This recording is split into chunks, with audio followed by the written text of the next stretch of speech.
വളരെ സുസ്ഥിരമായ വിവേകപരമായിരുന്നു എഴുതിയ രണ്ടാമത്തെ ലേഖനം അതിൻ്റെ പത്താമത്തെ വാക്യമായിരുന്നു 2 ദശമങ്ങൾക്ക് 1-ാമത്തെ അധ്യായം അതിൻ്റെ 10-ാമത്തെ ദശമത്തിന് 10-ാമത്തെ വാക്യം.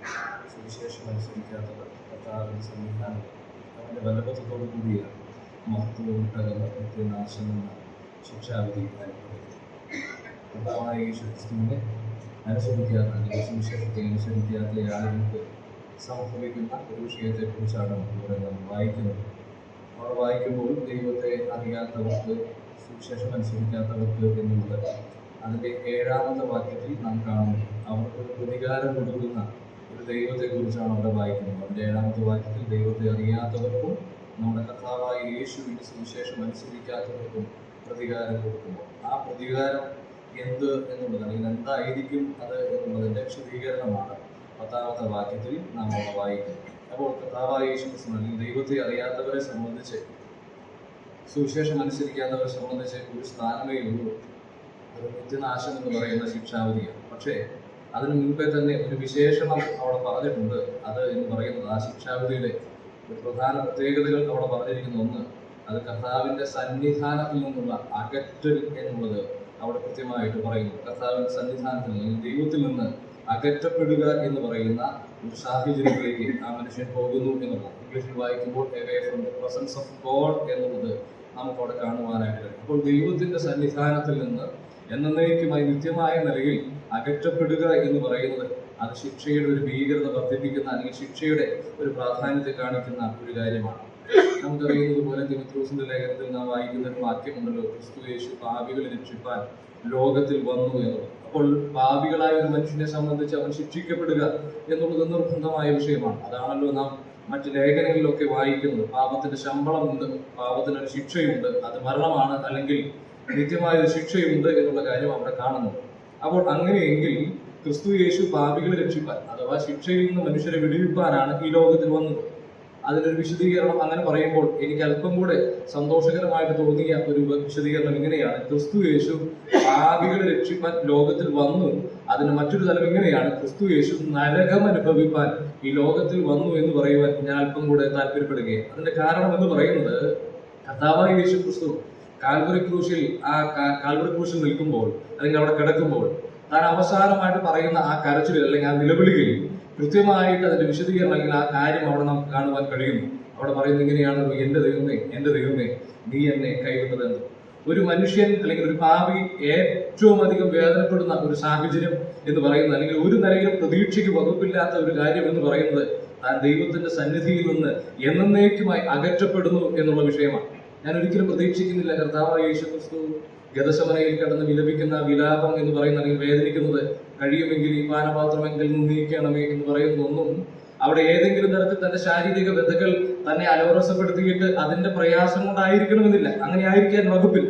കാരണം അങ്ങനെ ധാരാളം മനുഷ്യർ അതിനു മുൻപും നാം നേരത്തെ പാടിയ പാട്ടിൽ പാടി മനസ്സിലാക്കിയതുപോലെ പാതകർ നടുവിൽ മഹാപാതകനെ പോലെ. അപ്പോൾ ധാരാളം പാതകരായ മനുഷ്യർ ഇതുപോലെ കാൽവരി ക്രൂശിക്കപ്പെട്ടിട്ടുണ്ട്. പക്ഷേ ഇവിടെ ഇതാ ദൈവത്തിൽ നിന്ന് അകറ്റപ്പെടുന്ന ഒരു പാപിയോടുള്ള ബന്ധത്തിൽ ദൈവം ശിക്ഷ വിധിക്കുമ്പോൾ, പ്രതികാരം ചെയ്യുമ്പോൾ, ആ വാക്ക് തന്നെ ഞാൻ പറയുവാൻ ആഗ്രഹിക്കുക, ദൈവം ആ മനുഷ്യനോടുള്ള ബന്ധത്തിൽ പ്രതികാരം ചെയ്യുമ്പോൾ അതിന്റെ കഠോരത എന്ന് പറയുന്നത് തന്റെ കൈ പിൻവലിക്കുക അല്ലെങ്കിൽ തന്റെ സാന്നിധ്യം അവനിൽ നീക്കുക എന്നുള്ളതാണ്. അങ്ങനെയെങ്കിൽ ആ പ്രതികാരത്തിന്റെ ആ കഠോരതയുടെ വലിപ്പത്തെ താൻ മനസ്സിലാക്കിയപ്പോൾ താൻ പറയുന്ന അല്ലെങ്കിൽ തന്നെ കൊണ്ട് മനസ്സിലാക്കുവാൻ കഴിയാതെ അല്ലെങ്കിൽ അത്രമേൽ ഭാരമേറിയ ഒരു വിഷയമായിട്ട് തനിക്ക് തോന്നിയിട്ട് താൻ പറയുന്ന കാര്യമാണ്: കഴിയുമെങ്കിൽ ഈ പാനപാത്രം എങ്കിൽ നിന്ന് നീക്കണമേ. പക്ഷേ എന്റെ പ്രിയപ്പെട്ടവരെ, നേരത്തെ നാം വായിച്ചതുപോലെ മനസ്സിലാക്കുന്നത് പോലെ തന്നെ ക്രിസ്തു യേശു ഈ ഭൂമിയിൽ വന്നത് തന്നെ പാപികളെ രക്ഷിക്കുക, അർത്ഥാൽ ഈ പാപികൾ അനുഭവിക്കേണ്ടുന്ന ദൈവത്താൽ കൈവിടപ്പെടുന്ന നരകത്തിന്റെ സമ്പൂർണ്ണ തീവ്രതയിൽ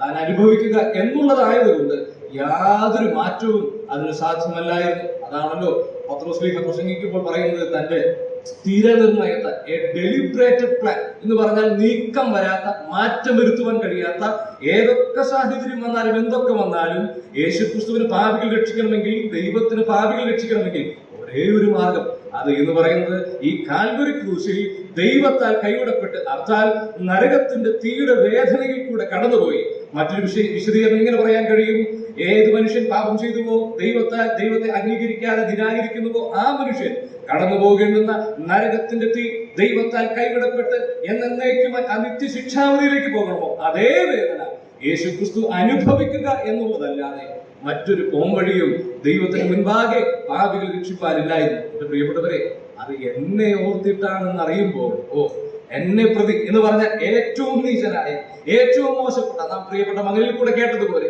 യാതൊരു ക്വാളിഫിക്കേഷനും നമുക്ക് പറയുവാൻ കഴിയാതെ വണ്ണം ഏറ്റവും അധമമായിട്ട് നിന്ന നമ്മെ സംബന്ധിച്ച് ഈ ദൈവത്തിന്റെ കൃപ കാൽവരി ക്രൂശിൽ ആ വെളിപ്പെട്ടത് കൊണ്ട്, ആ കരുണ പാപികളായ നമ്മെ സംബന്ധിച്ച് ആ കരുണ വെളിപ്പെട്ടത് കൊണ്ട്, ആ കൃപയാൽ ദൈവസന്നിധിയിലേക്ക് കടന്നു വരുവാൻ സാധ്യമായിട്ട് തീർന്നിരിക്കുക. അതിനുള്ള കാരണം നാം നേരത്തെ കേൾക്കുവാനിടയായിട്ട് തന്നു.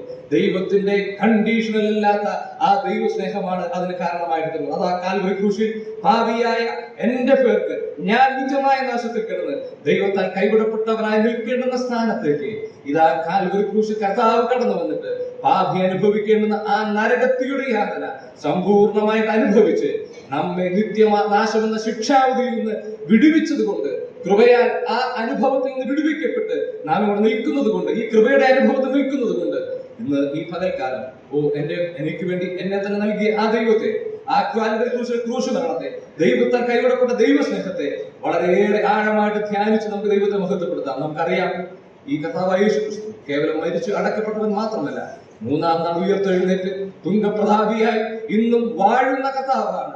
നമ്മുടെ ആരാധന സ്വീകരിപ്പാൻ യോഗ്യനായി വന്നിരിക്കുന്നവനാണ്. അതുകൊണ്ട് ഈ ഉന്നതനായ ദൈവത്തെ സകല മഹത്വത്തോടും കൂടെ ആരാധിക്കുവാൻ തക്കവണ്ണം യോഗ്യനായിരിക്കുന്ന ആ ദൈവത്തെ വളരെ വിനയത്തോടെ, സ്നേഹത്തോടെ, ഭക്തിയോടെ, ആദരവോടുകൂടെ എല്ലാ മഹത്വവും നമുക്ക് അവന്റെ മുമ്പിൽ അർപ്പിക്കാം. ദൈവനാമം